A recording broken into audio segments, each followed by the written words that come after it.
Околу 180.000 граѓани во Македонија имаат бубрежни заболувања, а околу 1500 пациенти се на хронична хемодиализа, велат од клиниката за нефрологија.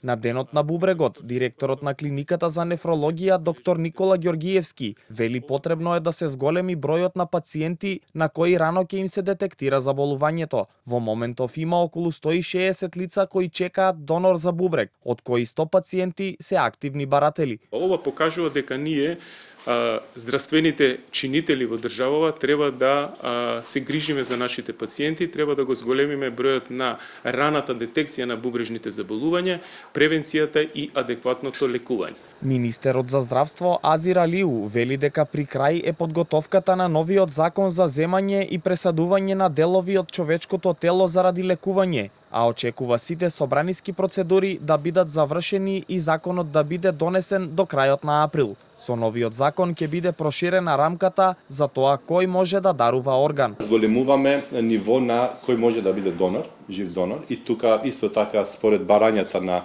стручњаците може да се оди плюс едно ниво поделен на таа линија на сродни и семејна врска.